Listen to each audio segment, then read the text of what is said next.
बिस्मिल्लाहिर्रहमानिर्रहीम। अस्सलाम वालेकुम स्टूडेंट्स आपको आज के इस वीडियो सेशन में खुश आमदीद। स्टूडेंट्स, आज हम LLB पार्ट 2 का एक इम्पॉर्टेंट पेपर है, यानी पेपर नंबर 6, उसका लेक्चर 1 हम डिस्कस करेंगे। स्टूडेंट्स, इसके दो पोर्शन आप जानते हैं कि यूके का कॉन्स्टिट्यूशन है और USA का यानी अमेरिका का कॉन्स्टिट्यूशन है। तो इसमें हम अमेरिकन कॉन्स्टिट्यूशन वाले पोर्शन को पहले कवर करेंगे और इसके बाद जो है फिर हम यूके के पोर्शन को देखेंगे। स्टूडेंट्स, ये कदरे लेंथी पेपर आपका, ये पेपर नंबर 6 है LLB पार्ट 2 का। इसके ऊपर मैंने वीडियो पहले एक अपलोड की थी, लेकिन उसके अंदर एक दो हेडिंग्स जो इंपॉर्टेंट मिस हो गई थी और फिर चूँकि मेरी सेटिस्फेक्शन नहीं हो रही थी, तो दैट्स वाई फिर मैंने उसको यूट्यूब से डिलीट कर दिया और इसके बाद जो है मैं आपके लिए एक नई वीडियो इसके ऊपर डिज़ाइन कर रहा हूँ स्टूडेंट्स। तो स्टूडेंट्स, आज के इस वीडियो में हम पहला वेरी मोस्ट इम्पॉर्टेंट क्वेश्चन जो है वो हम डिस्कस करेंगे। अमेरिकन कॉन्स्टिट्यूशन को समझने के लिए ज़ाहिर बात है उसकी हिस्ट्री और उसकी जो डेवलपमेंट है अमेरिकन कॉन्स्टिट्यूशन की, उसको समझना ज़रूरी है। और आइए स्टूडेंट्स, हम आगाज़ करते हैं। स्टूडेंट्स, ये प्रॉपर लेंथ पे लिखा गया एक आपका क्वेश्चन और आंसर है और आप इसको देखेंगे। इसके अंदर मैंने कोशिश की है कि डिक्शन जो है यानी वोकैबुलरी जो है वो ईजी से ईजी जो है वो इस्तेमाल की जाए और स्टूडेंट्स को मैक्सिमम अमाउंट ऑफ नॉलेज भी मिले।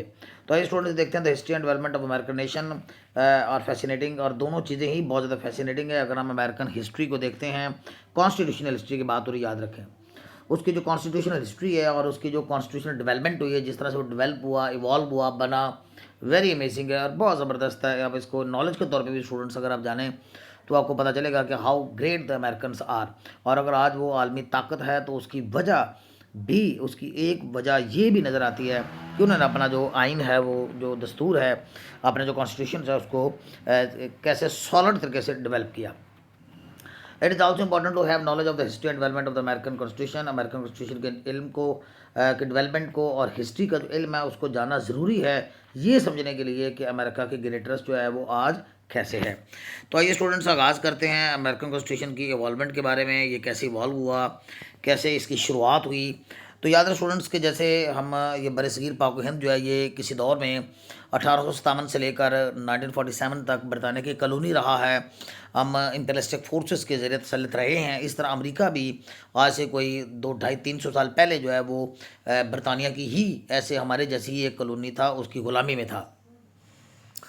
और ये देखते हैं इसकी फिर बैकग्राउंड जो है वो डिटेल में आगे भी जाके डिस्कस करता हूँ। बिफोर द अमेरिकन कॉन्स्टिट्यूशन से पहले द लैंड और वो ज़मीन that is called USA today, जिसे आज हम अमेरिका कहते हैं, वास made up of 13 British colonies. वो बरतानिया की 13 कॉलोनियों पर मुश्तमिल था, यानी बरतानिया ने उसकी डिवीजन की हुई थी और उसको 13 कॉलोनीज़ जो हैं उसने अमेरिका बरतानिया ने उसकी बनाई हुई थी। और सारी बात है उसको रूल कौन करता था? बरतानिया का बादशाह। The English government impose taxes, और बरतानिया की हुकूमत जो है सारी बात वो टैक्सेस इम्पोज करती थी, क्योंकि बड़े पैमाने पे वो जंगें लड़ रहे थे और उनको पैसे की जरूरत पड़ती रहती थी। तो दैट्स वाई वो टैक्स इम्पोज कर देते थे और लॉज भी इम्पोज कर देते थे इन कॉलोनीज़ पर विदाउट देयर कंसेंट, उनके मुकामी विषयों की इजाज़त तलब किए बगैर, उनकी इजाज़त लिए बगैर ही। तो इससे जो है वो उनके अंदर बेइत्मीनानी की जो है वो चीज़, एक अनासर जो वो पैदा होना शुरू हुए और इसी बेइत्मीनानी की वजह से फिर रिवॉल्ट हो गई और बगावत हो गई और फिर बरतानिया से उन्होंने क्या छुटकारा पा ली, आज़ादी हासिल कर ली। As the result of it, इसके नतीजा में द फ्रस्ट्रेशन और जो मायूसी फैलती गई अमंग द टैक्स पेयर्स के दरमियान में और लोकल बशिंदों में भी सारी बात है, माउंटेड अप। तो ये जो फ्रस्ट्रेशन थी वो माउंट अप हो गई, बढ़ती गई। The local people of those colonies and colonies के जो मुकामी बशिंदे थे, फेल्ट, उन्होंने महसूस किया कि दे वर नॉट रिप्रेजेंटेड, को उनको की तो नुमाइंदगी नहीं की जाती इन डिसीजंस, उन फैसलों में अफेक्टिंग द लाइफ, जो कि उनकी ज़िंदगियों को मुतासर करती है, जो उनकी ज़िंदगी के लिए बहुत ज़रूरी हैं। और चूँकि किंगशिप थी और बादशाही कतर धरता होता आप जानते हैं, तो बरतानिया जो है वो मुकामी लोगों से राय तलब नहीं करता था, उनको रिप्रेजेंटेशन नहीं देता था, उनको रिप्रेजेंट नहीं करता था, यानी फैसला साजी में उनको शामिल नहीं करता था। तो दैट्स वाई जो है वो उन्होंने क्या, इससे एक फेमस एक फ्रेज जो है, फिर वो जारी बात है कि स्लोगन जो है वो वजूद में आया, यानी उस वक्त के लोगों ने फिर ये नारा भी लगाया कि नो टैक्सेशन विद रिप्रेजेंटेशन, की जब तक हमें रिप्रेजेंटेशन नहीं दी जाएगी, हमें नुमाइंदगी नहीं दी जाएगी, हम इसके अंदर जो को टैक्सेशन जो है वो पे नहीं करेंगे, यानी किसी किस्म का कोई टैक्स जो वो पे नहीं किया जाएगा। और इसके बाद जो है फिर डिक्लेरेशन ऑफ 1776 हो गया और सारी बात रिवॉल्ट होगी, बगावत होगी और अमेरिका को आज़ादी मिल गई। तो ये हम देखते हैं ये किस तरह द डिसकंटेंट, और ये जो बेइत्मीनानी थी, इत्मीनान होने का अमल, इसको डिसकंटेंट कहते हैं, डिससेटिस्फेक्शन कहते हैं विद ब्रिटिश रूल, बरतानवी दौर हुकूमत के साथ, led to the American revolution, वो अमेरिकी इनकलाब की तरफ ले गई, विच स्टार्टेड इन 1775, जो कि 1775 में शुरुआत हुई जिसकी, और फिर ऑन जुलाई 4 1776 में और फिर 4 जुलाई 1776 में 13 रियासतें जो थी यानी 13 कॉलोनी जो थी बरतानिया की, रेबेल्ड अगेंस्ट द ब्रिटिश, उन्होंने बरतानिया वालों के खिलाफ बगावत कर डाली and declare the independence from Britain, और बरतानिया से अपनी आज़ादी का ऐलान कर दिया by adopting the declaration of independence, और मशहूर जो है डिक्लेरेशन ऑफ इंडिपेंडेंस को अडॉप्ट करते हुए। और ये जो डॉक्यूमेंट है जो है written primarily by Thomas Jefferson, और इस डॉक्यूमेंट को इब्तदाई तौर पर तो थॉमस जेफरसन ने लिखा था, और that all the people are entitled to, और ये उसने ये कहा था अपने इस स्लोगन में कि ये हक बनता है, एंटाइटल है कि तमाम लोगों का हक है, एंटाइटल तो हकदार होना, कि एंटाइटल हकदार हैं लाइफ की यानी उनकी ज़िंदगी का उनके ऊपर हक है, लिबर्टी आज़ादी का, एंड परसूट ऑफ हैप्पीनेस और खुशी की तलाश का। It mark the start of the United States of America as a separate nation, और यूँ जो है ये 9 रियासतों का इकट्ठा होना, सॉरी इन 13 रियासतों का इकट्ठा होना इस चीज़ को जाहिर करता है कि यूएसए यानी यूनाइटेड स्टेट्स ऑफ अमेरिका, यानी सारी स्टेट्स वो जो 13 जो कॉलोनीज थी जब वो एक हो गई और इकट्ठी हो गई तो फिर वो यूएसए जो है वो बन गया। इसके बाद सबसे पहला जो स्टेप उठाया गया कानून साजी की तरफ जो है उसमें एक नुमाया एक डॉक्यूमेंट था, ये यानी द आर्टिकल्स ऑफ कन्फेडरेशन, यानी कन्फेडरेशन का आर्टिकल। ये आर्टिकल का आपने नाम लिखना है, पेपर में आप मार्कर से लिखेंगे, सारी बात है। आफ्टर डिक्लेयरिंग इंडिपेंडेंस, आज़ादी का ऐलान करने के बाद 13 स्टेट्स नीडेड एक गवर्नमेंट सिस्टम, उन्हें एक जारी बात है हुकूमती निज़ाम की ज़रूरत थी।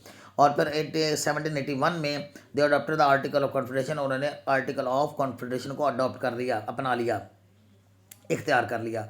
The first written constitution of the United State, जो कि यूनाइटेड स्टेट्स का फर्स्ट रिटन फॉर्म में कोई दस्तूर की तरफ जाने वाला एक स्टेप था। और लेकिन ये जो आर्टिकल्स ऑफ कॉन्फेडरेशन थे इसके अंदर काफ़ी ज़्यादा ख़राबियाँ थीं, और ये एक कमज़ोर किस्म का एक डॉक्यूमेंट था जो कि ज़ाहिर बात एक वसी और ईज़ एक जो 13 जो कॉलोनीज़ पर मुश्तमिल, और अब तो अमेरिका की 50 रियासतें हैं वो अब एक सब डिवाइड होकर, तो उनको कंट्रोल करना सेंट्रल गवर्नमेंट वीक थी, और ये एक वीक डॉक्यूमेंट था। दैट्स वाई ये आर्टिकल जो है वो नाकामी की तरफ दुचार हुए। The central government was very weak, और सेंट्रल गवर्नमेंट इसके तहत जो है वो बहुत कमज़ोर थी, and had little power to enforce laws, और वो उनके पास ताकत बहुत कम बचती थी कि टैक्स कलेक्शन से मतलब कुछ लॉस जो है और वो तजारत को रेगुलेट करने से मतलब जो है वो लॉस जो है इम्प्लीमेंट कर सकें। This led to economic problem, से मुआशी मसाइल भी पैदा हो गया और डिस्प्यूट और तनाज़ात भी पैदा हुए अमंग द स्टेट्स, मुख्तलिफ रियासतों में। तो फिर कॉन्स्टिट्यूशनल कन्वेंशन बुलाया गया। कन्वेंट होता है बुलाना किसी को, जारी बात है, कन्वेंशन इज्तिमा को कहते हैं। तो फिर दस्तूरी इज्तिमा हुआ मशहूर जो है 1787 में, और यहाँ पे फिर फाइनल शेप जो है वो दी जाएगी किसको, अमेरिकन कॉन्स्टिट्यूशन को। The failure of the article of confederation, confederation के आर्टिकल के नाकामी के बाद, आर्टिकल ऑफ कॉन्फेडरेशन जो मैंने ऊपर बयान किया उसकी नाकामी हो गई। मेड इट क्लियर, इसने इस बात को साबित कर दिया, जाहिर कर दिया that the United states needed A stronger central government, कि अमेरिका को एक मजबूत मरकजी हुकूमत की ज़रूरत है। इन 1787 में डेलीगेट्स फ्राम 12 और 13 स्टेट्स, 12 या 13 रियासतों से जो लोग थे, बल्कि ये 13 रियासतें ही मैंने कर दी हैं। पहले मैंने लिखा था कि एक रियासत इसमें शामिल नहीं थी, लेकिन बाद में वो भी शामिल हुई, तो आप इसे 13 स्टेट्स ही लिखिएगा, ये 12 बना दीजिएगा। 13 स्टेट्स मेट इन फिलाडेल्फिया, ये बहुत ज़्यादा इंपॉर्टेंट वर्ड है। फिलाडेल्फिया ये अमेरिका की रियासत है, वहाँ पे उनका ये कन्वेंशन हुआ था, यानी कॉन्स्टिट्यूशनल कन्वेंशन के लिए फिलाडेल्फिया में स्टेट्स जो हैं जो 13 स्टेट्स के जो नुमाइंदे थे वहाँ पे जमा हुए थे for the constitutional convention, constitutional convention के लिए। देयर गोल, उनका मकसद ये था कि इसको रिवाइज किया जाए आर्टिकल ऑफ कॉन्फेडरेशन को, लेकिन फिर इसकी फेलियर को महसूस किया गया और फिर उसके एक नया डॉक्यूमेंट लाना का फैसला किया गया। Keeping in view the weakness of the article of confederation, confederation के आर्टिकल की वीकनेस को मद्देनजर रखते हुए, कीपिंग इन व्यू द मद्देनजर रखते हुए, it was decided to create an entirely new document, ये फैसला किया गया कि मुकम्मल तौर पर एक नया जो आर्टिकल है वो नया जो डॉक्यूमेंट है वो तैयार किया जाएगा। दस्तूरी याद रखें ये कॉन्स्टिट्यूशनल डॉक्यूमेंट की बात हो रही है। और उस ज़माने के फिर मशहूर शख्सियात थी, जॉर्ज वाशिंगटन आप जानते हैं, जो अमेरिका का डॉलर है उसके ऊपर पिक भी जॉर्ज वाशिंगटन की ही लगी हुई है। तो famous figures like George Washington, मशहूर शख्सियत जैसा कि जॉर्ज वाशिंगटन थे, जेम्स मेडिसन थे, बेंजामिन फ्रैंकलिन थे, एंड अलेक्जेंडर हैमिल्टन थे, प्लेड सिग्निफिकेंट रोल्स। इन चारों ने बहुत ज़्यादा एक इम्पॉर्टेंट किरदार अदा किया एट द कन्वेंशन, इस कन्वेंशन में। James Madison is also often called the father of the constitution, और इस हवाले से जेम्स मेडिसन को ही father of the American constitution कहा जाता है, because of the important contributions, क्योंकि उन्होंने बहुत ज़्यादा इंपॉर्टेंट कंट्रीब्यूशन शामिल किए थे, और जिसमें उन्होंने इस डॉक्यूमेंट की यानी कॉन्स्टिट्यूशनल डॉक्यूमेंट की ड्राफ्टिंग भी की थी, और उन्होंने हेल्प किया था स्ट्रक्चर डिज़ाइन करने में। और फिर आइन की साजी हो गई। आइए देखते हैं फिर आइन कैसे तैयार हुआ। और द डेलीगेट्स और जितने भी वफूद के लोग थे डिबेटेड मैनी इश्यूज, उन्होंने बहुत से इश्यूज को डिबेट किया ड्यूरिंग द कन्वेंशन, इस कन्वेंशन के दौरान, such as how state should be represented in the Congress, के कांग्रेस जो है वो किस तरह से स्टेट्स जो है वो किस तरह जो रिप्रेजेंट करेंगे, and how much power the federal government should have, और ये कि फेडरल गवर्नमेंट के पास कितनी किस कदर ताकत होगी, कैसी होगी, कितनी होगी और किस वक्त से शुरू होगी। The result was a compromise, लिहाजा रिजल्ट ये निकला कि कंप्रोमाइज़ किया जाएगा, एक समझौता हो गया। दैट क्रिएटेड अ गवर्नमेंट, जिससे एक हुकूमत बन गई विद 3 ब्रांचेज, 3 ब्रांचेज वाली। अब ये इसके 3 आर्टिकल आप कह लें, आर्टिकल 1, आर्टिकल 2, आर्टिकल 3 कह लें, या आप इनकी ब्रांचेस कह लें।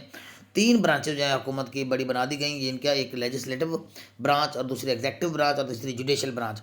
ये अलग से भी स्टूडेंट्स आपको सवाल आएगा, तो इसके ऊपर हम अलग से बात भी करेंगे।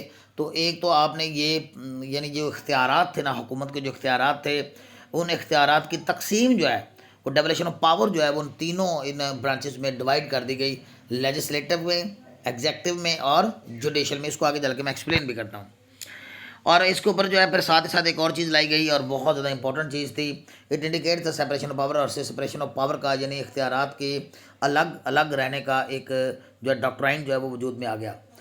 डॉक्ट्राइन यानी system of check and balance भी आगे फिर उसको ऊपर डाला गया, बहुत ज़्यादा इंपॉर्टेंट है। और अमेरिका की तरक्की का राज भी यही है कि एक तो उन्होंने पावर्स को डिवाइड करके रखा हुआ है। सब एक फ़र्द वाहिद के पास इख्तियारात नहीं है, किसी एक अदारे के पास इख्तियारात नहीं है, किसी एक ब्रांच के पास इख्तियारात नहीं है, बल्कि इन तीनों, ये जो तीनों अदारे मैंने आपको बताए हैं, इन तीनों ब्रांचेस के पास इख्तियारात हैं। और फिर इन इख्तियारात के ऊपर चेक एंड बैलेंस भी है। और हर एक जो बॉडी है या हर एक जो ब्रांच है उसके पास दो दो इख्तियारात हैं, दो दो चेक्स हैं, तो चेक एंड बैलेंस कर सकते हैं। Check and balance was also devised to prevent any one branch, ताकि कोई किसी भी एक ब्रांच को रोका जा सके फ्रॉम बिकमिंग टू पावरफुल, कि वो ज़रूरत से ज़्यादा ताकतवर ना हो पाए। और फिर एक और भी उन्होंने एक बाई कैमरल यानी 2 ऐवानी मुकर्ररा, जैसे पाकिस्तान के अंदर भी 2 ऐवानी मुकर्ररा है, यानी हमारे भी ऐवान के 2 हाउसेज आप जानते हैं, एक कौमी असम्बली है और एक सेनेट है। इस तरह अमेरिका के अंदर भी बाई कैमरल है, यानी 2 ऐवानी मुकर्ररा है।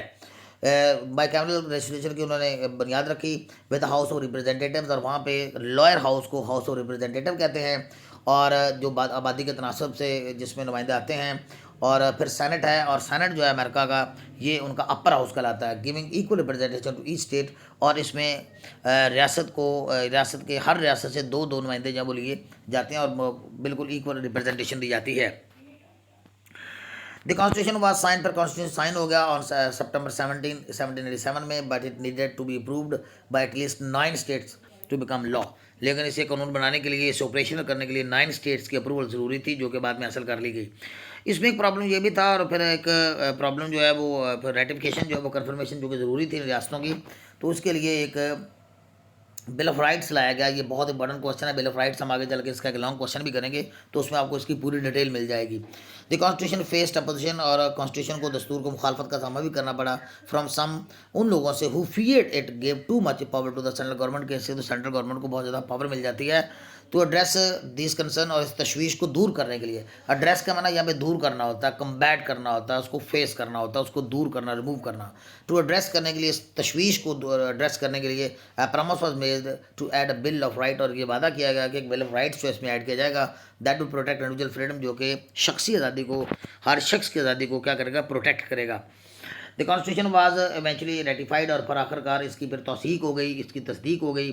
तमाम रियासतों ने इसकी तौसीक कर दी, रेटिफाई कर दिया, कन्फर्म कर दिया बाय द रिक्वायर्ड 9 स्टेट, और 9 मुतलबा यानी 13 में से 9 रियासतों की कम अज़ कम जो है वो रेटिफिकेशन ज़रूरी थी।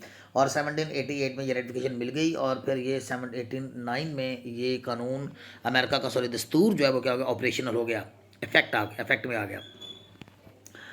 In 1791 the first 10 amendments were made final, और पहले जो 10 अमेंडमेंट्स थी, आज तक अमेरिका के कानून के अंदर याद रखिए स्टूडेंट्स के 27 अमेंडमेंट्स हुई हैं, उनमें से 10 अमेंडमेंट्स तो वेरी स्टार्ट में ही हो गई थी। तो ये जो 10 अमेंडमेंट्स का जो बिल है, जिसको बिल ऑफ राइट्स कहते हैं, these amendments are known as bill of rights. These amendments granted important rights, और ये important rights like freedom of speech है वहाँ अमेरिका के अंदर, और फ्रीडम ऑफ रिलीजन है, यानी फ्रीडम ऑफ रिलीजन है, वहाँ मजहब की आज़ादी है, एंड प्रेस की आज़ादी है, as well as the protection such as the rights of the fair trial. मतलब अगर ये आपका राइट बनता है कि अगर आपको ट्रायल का सामना है तो आपको फेयर ट्रायल दिया जाएगा, और ये कि आपको अनरीजनेबल सीजर या सर्चेज से महफूज किया जाएगा, आपकी बिला वजह तलाशी जो है वो नहीं ली जाएगी, माकूल साउंड रीजन या ग्राउंड्स के बगैर। ये बिल ऑफ राइट्स को हम जब डिटेल के साथ डिस्कस करेंगे तो आपको इसको और अच्छे से पता चल जाएगा, क्योंकि हम सवाल कर रहे हैं उसकी हिस्ट्री पे, तो दैट्स में we have to be brief. इसके बाद आज जी अमेंडमेंट्स एंड डेवलपमेंट हो गई। अमेंडमेंट्स एंड डेवलपमेंट, और इसमें अमेंडमेंट्स किस तरह हुई अमेरिका के कानून के अंदर, ये भी देखते हैं।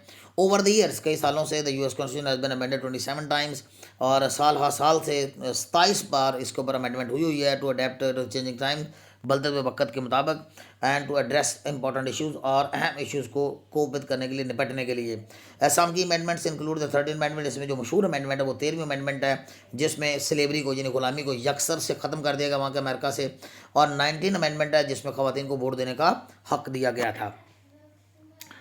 और स्टूडेंट्स अब हम इसको कंक्लूड करते हैं। The constitution means a living document, और ये कॉन्स्टिट्यूशन जो एक लिविंग डॉक्यूमेंट के तौर पे आज भी मौजूद है, सारी बात है।